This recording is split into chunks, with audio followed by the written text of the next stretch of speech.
Fall fashion's in full swing, and it's time to save big at Old Navy. Right now, get up to 50% off store-wide on your favorite dresses, pants, and tops. Plus, all jeans are on sale from $15 now at Old Navy. Valid 9/23 to 10/2, select styles only.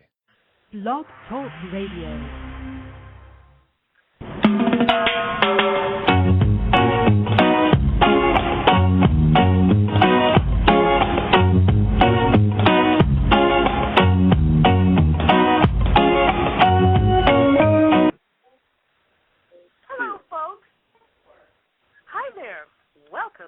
Another interview. Tonight we have David Garonzik. He studied film at the Brooks Institute of Photographers.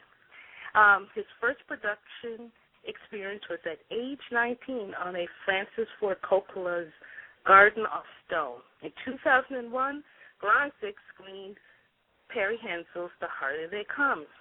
This motivated him to write and direct children's musicals set on the island of Jamaica using reggae music. Currently, he is the producer of the documentary Man Free. The documentary was shot in 2004. However, it wasn't completed until this year. As usual, my co-host, Chris Daly from Jamaicans.com blog, will do the interview. So, take it away, Chris. Thanks, Denise. And David, welcome to our conversation. It's good to have you this evening. Oh, thank you so much. Great. We'd like to know a little about you before we delve into it. We know you're from the U.S., so tell us a little about your roots. Well, I grew up back east. I was born in Queens, New York, and I actually grew up most of my childhood in New Jersey, and then my high school years in the Washington, D.C. area. That's neat. Well, your work speaks for itself. We know you're an accomplished film producer. How did you get started in this medium? What made you so attractive to it? Well, it's funny. I always, when I was 10 years old, actually, my family and I, we'd always go to the movies together. Every Friday night it was a ritual, so I was raised around film always. And then I came out to California specifically to go to film school to be a filmmaker, a writer-director specifically.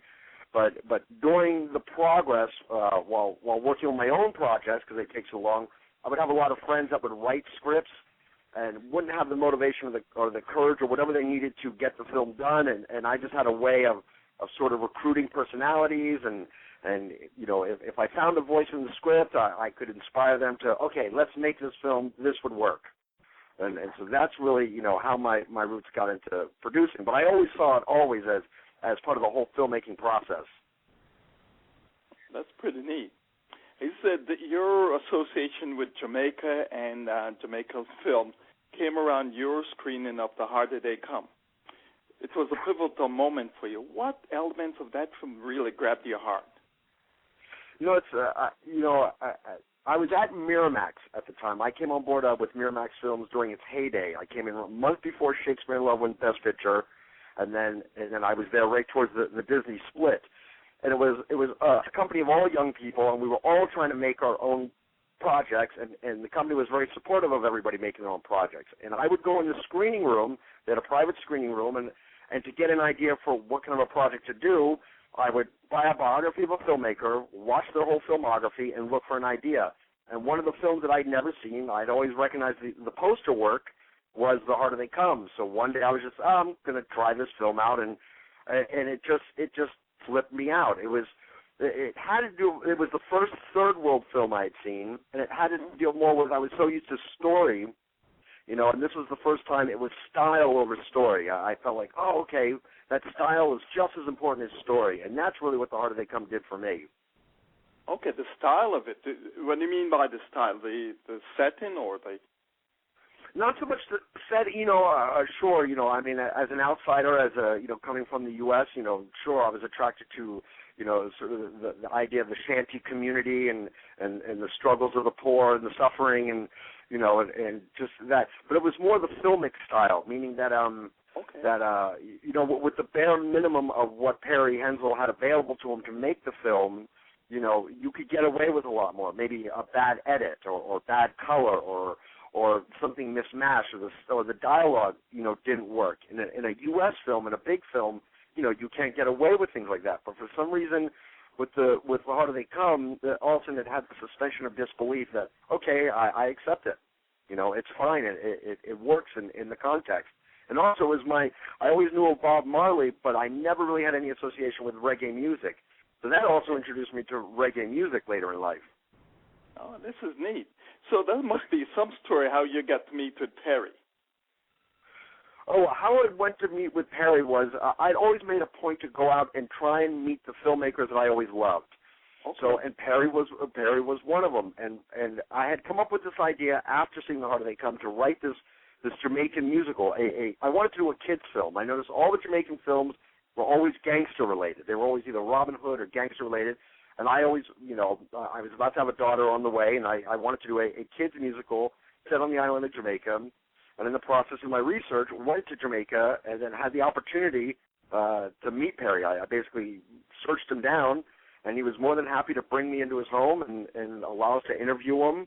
And that became one of the major parts of the documentary, Man Free. Wow, this is neat. Yeah. The document, from my understanding, deals with one of the deepest yearnings of human beings, this idea of freedom, man free. Right. What's the idea of freedom that captivated you, that drew you into this film? Well, it's funny. It didn't even start off as a documentary about freedom. It actually, my friend Kinsey and I, the filmmaker, we were actually working on a documentary about Iraq. It was the first year of the Iraq War, and he had just done a documentary about Palestine and Israel, and I was doing the Jamaican thing, and he was going to go there to Iraq the first year, and that project sort of collapsed. And so he was frustrated, so I told him, oh, you should just go to Jamaica and just relax. So he went there, and then about a day later, he called me up and he said, get all my equipment, get down here, let's make a documentary. So I was like, fantastic. So I sort of put my kids' musical aside, met with Kinsey in Jamaica, and we didn't even know what documentary we were making. We just started just meeting the people and just interviewing all the people. And then we realized, okay, it's about the people. It didn't have a focus on reggae. It didn't have a focus on Rasta. It was just strictly about the Jamaican people. And then in that process is, again, when I met Perry, and Perry was sort of the one that articulated this freedom idea. And then as someone coming from the U.S. and the first world, I understood his concept of, that unlike, let's say, the Middle East, which is based on, religious ideology, or the U.S., which is based on patriotism, or countries that deal with nationalism, these are all still things that sort of suppress you. And again, Jamaica, even when you're there, everybody always has the opportunity to express themselves. The AKA, everybody has an AKA name. Everybody, has that sort of superstar mentality, and they're all able to express themselves without being, hindered by outside sources. And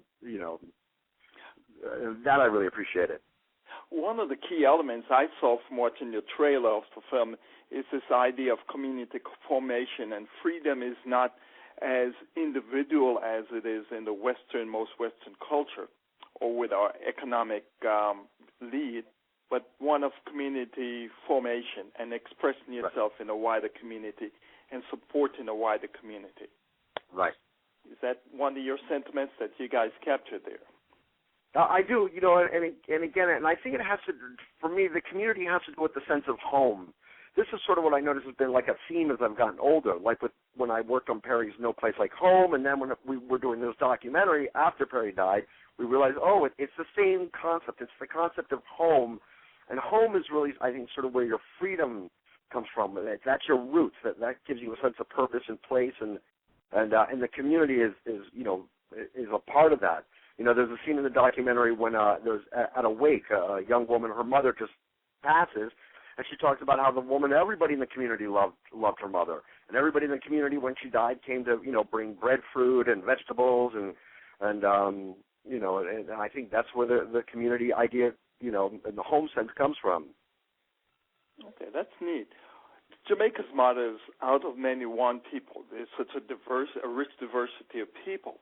How is this expressed in the socioeconomic stratus that's there? It's so funny whenever I hear that, I always think of that quote as similar to the U.S. It's very much, the U.S. has, it's everybody, what's in America? Well, American is really everybody from every part of the world. Whether you're Korean or Filipino or Latino or, Jamaican, that's and I felt like Jamaica was similar too because, you have a big Indian population, big Chinese population, you have, but again, it's still, Jamaicans love Jamaica, the fellow countryman loves his island and loves the people of his island and it's funny, even the way that, I think because of also the big tourist flux, Jamaicans are very open to outsiders coming in. I remember when I was there, they would constantly call me the Jamaican. They go, "Oh, wow, you almost made me a Jamaican." That's neat. A Jamaican by osmosis, right? Yeah. You know that you're part of us. You're just by visiting us and coming and celebrating and sharing in our culture and our people, you almost become one of us. You're talking to a Jamaican audience, and I want you to be able to complete this sentence. After viewing this documentary, Man Free, you, the viewer, will be able to finish that sentence for them. After watching the documentary, definitely be able to see that there's more to Jamaica, which has been the mainstay in especially Jamaican film, more to Jamaica than just reggae, Rasta, gangsters, and ganja. That reggae, Jamaica really is, it is a country of opportunity. But again, there's two different Jamaicas, and Perry would always tell me this as well. There's the city Jamaica and then there's the country Jamaica. And it's like two different worlds. But again, it's there's business owners and there's there's a wide range of people, young, like any nation, young and old.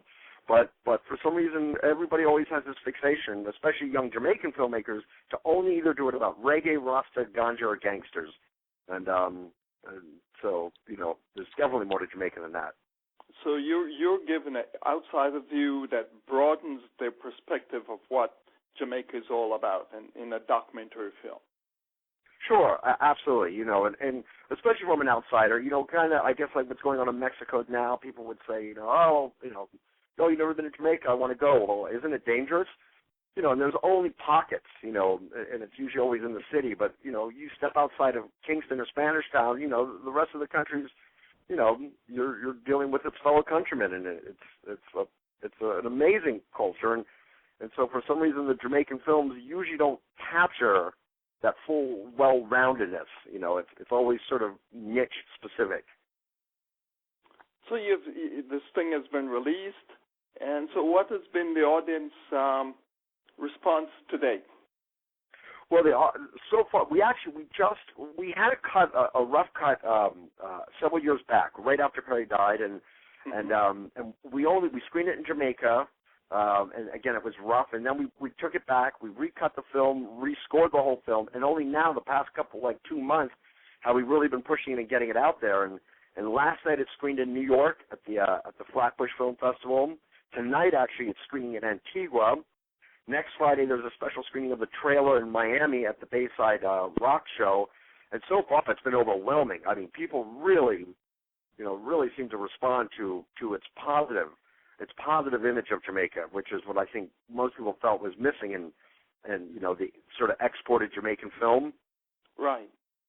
Yeah, and it hasn't been released yet. The release actually, it launches on iTunes and Amazon for download, I think the first week of December, and then several months after that is when we're going to do the DVD release. But throughout the year, we have film festivals around the world scheduled, and then of course the summer will be a big one because of the 50th anniversary of Jamaica's independence. Right. So we're trying to get into D.C. and screen in Atlanta and hopefully in Jamaica again. And yeah, we know this summer is going to be a big summer. I had a bunch of people reach out to us from all over, Houston, Chicago, like yourself, and yeah, all over.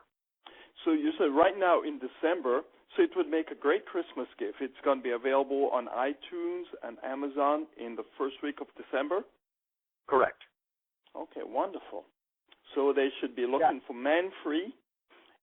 And if they'd like further information, what's a good way for them to keep in touch with the happenings with this documentary? Actually, the best way is we do have a website. It's manfreejamaica.com. And the best way to get in touch with me really is through our Facebook page. If you just search Man Free on Facebook, I keep it updated with all the information, photos, all the videos. I'm constantly, every about 2-3 weeks, I'm always uploading a new video, either an outtake of the film that we haven't used or a music video from the film, and just to give the audience different peaks. I know the dream in your heart to do that children's thing is still there. Tell us a little about what you're going to be doing in the future. Well, in the future, again, I would love to go back and finish what I originally set out to do was the Jamaican children's musical. It's funny, both Man Free and Perry Endel's No Place Like Home, because No Place Like Home took up almost 6 years of my life, helping him restore that lost film and finishing it for him, and before he passed, and then doing the documentary after he passed. So, I put the children's musical on the back burner, but I do hope to go and revisit that. And I know the director of Man Free has a Caribbean project in mind, sort of a mosaic of the whole Caribbean. But I also have other projects, spread around. It's sort of what I've always been doing. I have, someone that approaches me just like Perry did. I have a film that's unfinished, been working on it for 10 years, get to help me finish it, and then I go, ugh. That's neat. Well, David, we just want to thank you for your fine work. And is there any final wisdom you'd like to share with the audience? No, just the only thing is just please help us spread the word about the documentary. We're trying to get it out there as much as possible. We put a lot of effort into making a beautiful classical sort of looking documentary as opposed to a rough and ready film, and we really we really want the people to love it, and so far that seems to be the case. And if your audience could help to look us up and search for us and share it with their friends, that would be terrific. Again, go ahead and share the contact information. It would www.manfreejamaica.com, or look us up on Facebook. Just type in Man Free. And also, Wonderful. if you would like to learn more about Chris Daly, visit Jamaicans.com. His blog is Me Thinking Are You. And to learn more about Jamaican Diaspora, visit JamaicanDiaspora.com. David, thank you for your investment in forwarding the perspective of Jamaica on film. Thank you so much. Absolutely. Thank you so much, you guys, for giving me the time.